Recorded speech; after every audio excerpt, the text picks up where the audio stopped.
Senyora de la Virgen Festejada, mahal na Birhen ng Barangay. Si Bishop Yartini ng Bacolod ay inaprobahan at inaspasan ng icon noong Oktubre 16, 1955. Ang imaheng ito ay umakit ng milyon-milyon at tumugon sa mensahe ng mahal na Birhen sa Fatima na manalangin para sa kapayapaan, magpaliklog sa Diyos at magkasalyo sa pamilya. Ito ang naging tugon ng mga Pilipino kay Fatima. Inilalarawan ng icon ang Our Lady bilang isang ina na nagpapakita ng kanyang magiging na pagmamahal at pagmamalasakit para sa mga tao ng isang barangay. Kahit bilang ating patron si Santiago ay umaangkay sa ating pagtungo sa Ina ng Diyos, ang mahal ng Birhen Maria. Siya ang unang deboto at nanintuko sa mahal na Birhen upang paglabanan ang mga pagsubok sa kanyang misyon. Santiago de Zaragoza.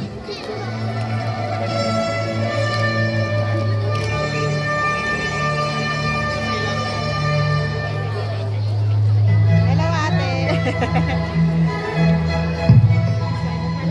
Oh, ang aking sister.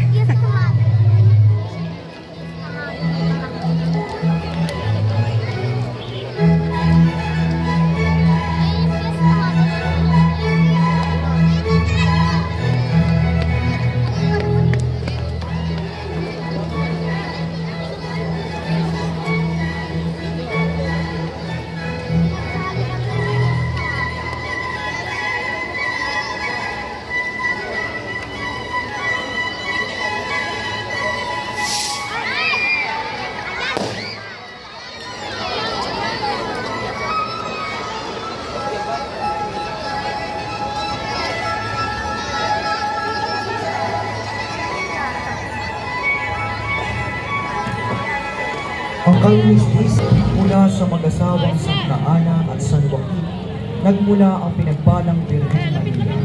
Sa kabila ng kanilang katandaan, ay ipinahintulot ng Diyos na magdalang tao sa Santa Ana ng isang batang babae.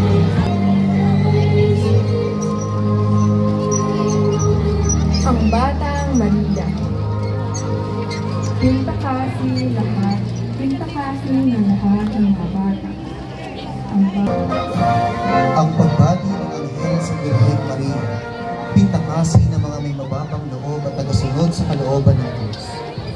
Noong sumapit ang ika-15 taong gulang ni Maria, ay naganap ang isang tagpong babago.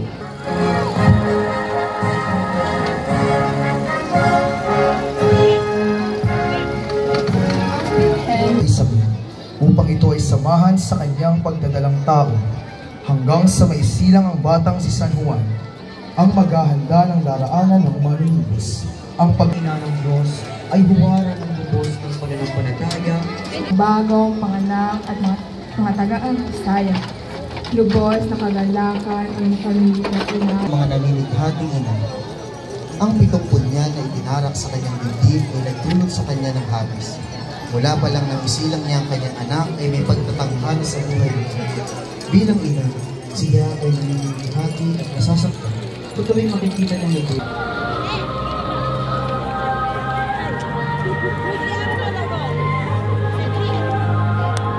Panginoon ang kanyang mga alagad upang binyagan ang lahat ng bansa.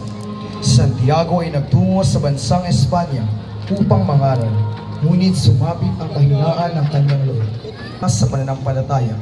Sa tagpong ito, doon niya nakita si Santiago, ang mahal na ina, sa ibabaw ng isang haliging bato na nagpakalakas muli ang kanyang loob na batahin ang kanyang mga misyon. Mahal na Birhen ng Tulaw. Ulat na kapangyarihan sa mundo. Sa kanya ay nakaluklok ang Diyos na nagligtas sa katauhan kung kaya tubos ang ganda. Siya ang tamang debosyon na siyang magliligtas sa atin sa apoy ng impyerno. Bayan. Tunay na ang ating bayan ay makaina, sapagkat sa kasaysayan, maraming mga samahang na At Haring Dominikano. Isang digmaan sa karagatan ang himalang na pagtagumpayan dahil sa pagminintuho sa Birhen ng Santo Rosario. Ang debosyon sa mga Birhen ng Santo Rosario ay ipinalaman ng Santo Domingo kanyang pagmamahal sa Mabini. Doon nakita niya ang mahal na Birhen at sinabi Ang mahal na Birhen ng Guadalupe, pintakasi para sa mga sanggol na hindi naisilang. Sa Guadalupe, Mexico, nagpakita ang mahal na Birhen kay Juan Diego habang siya ay naglalakbay sa kabundukan. Ilang Aparisyon ng mahal na Birhen noong mga huling taon ng ika-18 siglo ay ang aparisyong sa Lourdes, Francia. Doon ay nagpakita siya ng isang dalagitang si Santa Bernadette sa isang sina Jacinta at Francisco Marto ay nagpapaskol sa Cova d'Aguirre na malapit sa kanilang bahay sa mahal na Birhen ng Aransasi, pintakasi ng bayan ng San Mateo, Rizal. Nagsimula sa bansang Espanya ang devosyong ito sa bayan ng Aransasi, kung saan nagpakita ang Birhen na nakatayo sa ibabaw ng puno. Dinala ng mga deboto ang devosyong ito sa San Mateo, Rizal, kung saan nakaluklok ang bagong bersyon ng imahe na nakatayo mula sa imaheng nakaupo. Ang mahalaga sa mga simbolo nito ay na isa sa pinakamatandang imahen ng mahal na Birhen sa buong kapuluan. Nakaluklok sa pang-arkadiocesis na dambana ng mahal na Birhen ng Beguilla sa simbahan ng Ermita Maynila. Ang sinturon ay nagsisilbing pisikal na paalala ng kanyang patuloy na pangangalaga at ang ugnayan sa ng mabuting tagumpay. Ang orihinal na imahen ng Prinseseso ay nagmula sa bansang Espanya, dala ng isang pari bilang regalo mula sa hari ng Espanya sa mga katutubong Pilipino na nabinyagan bilang mga Katoliko. Ito ay dinala sa simbahan ng Parañaque. Matagal itong hindi inaalagaan, kung kaya't ang isang deboto ang nag-uwi nito sa kanyang tahanan. Isang araw, naimbitahan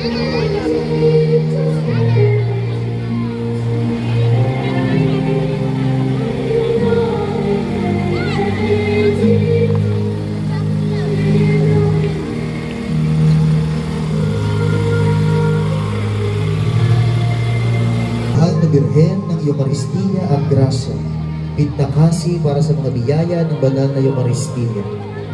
Sapagkat si Maria ay ang unang tumanggap sa tagapagligtas, ay dinanggap niya mula sa Diyos sa mga biyayang kahit nagdulot ito ng sakit at kapahamakan sa kanya. Siya ay naging tagapamagitan natin sa Diyos at sa kanyang anak, ang Panginoong Jesucristo. Inihakay tayo patumudugo dahil sa pag-ibig sa Sang Sinuko. Ang puso ni Maria na pinaikutan ng mga rosas na may tinik sapagkat siya ay nakikioma kung saan lingo-lingo dinarasal ang nobena para sa kanya.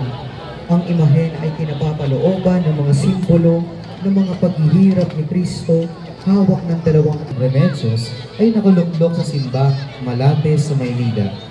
Maraming mga magulang ang naninigluhod sa kanya para sa dagliang paggaling ng kanilang mga anak. Ito ay naging talamak sa dami ng mga dumudulog sa kanya. Mahal na Birhen ng Salvasyon, pintakasi ng lalawigan ng Albay. Ang imahen ay nagpapahiwatig na si Maria ay tagapamagitan ng biyaya. Siya ay tulad ng rosas na kay pino at ganda. Ang halimuyak na dulot niya sa ating kaluluwa bilang ina nating lahat.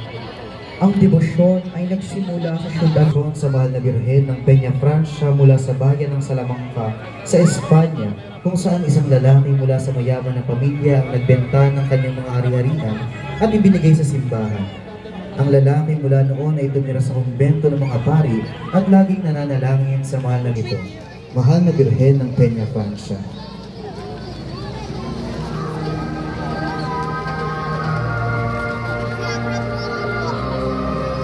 Sabay din ang kanyang halimbawa sa pamamagitan ng pagtulad sa kanyang pananampalataya, pag-asa at pag-ibig sa kapwa ay nagbibigyang inspirasyon ang mananampalataya na ibigay ang mga katibayan ng tradisyon ay ang mga naiwang alaala ng mga banal. Ang tahanan ng mahal na Birhen sa Loreto na ayon sa kasaysayan ay doon ipinaglihim at ipinanganak ang mahal na Birhen. Ina ng simbahan. Sa pag-aaral ng simbahang Katoliko kay Maria, ang ina ng simbahan, ay isang titulong opisyal na binigay kay Maria ni Pope Paul VI. Ay unang lumabas sa ika-4 na siglo ng Diyos, ang salitang nagkatawang tao, ang tunay na karunungan. Siya na nagdidig at pumalong sa simbahan at kapilya. Una siyang nakita nang mayroong 3 espadang nakatarak sa kanyang dibdib na sumisimbolo sa kawalan ng bukasyon, pamumuhay ng mga reliyon. Ito ay titulo ng Mahal na Birheng Maria na matagal nang ginagamit sa kasaysayan ng simbahan sapagkat siya ang tala natin gumagabay patungo sa Diyos. Siya ang nagbibigay ng liwanag Ang sa panalangin ay nakadirekta kay Maria, ang subtuong presidium na natagpuan sa isang papyrus sa pinakahuli. Si Maria, Reyna ng mga Apostol, ay isang pagkilala at titulong ibinibigay sa Birheng Maria bilang isa ng kapayapaan sa ang puso niyang kalinis dinisa at ang taglay niyang kapayapaan na siyang ninanalis natin habang tayo ay nasunod sa Sino?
Palakpakan po natin ang ating La Birhen Prestehada, Mahal na Birhen ng Barangay.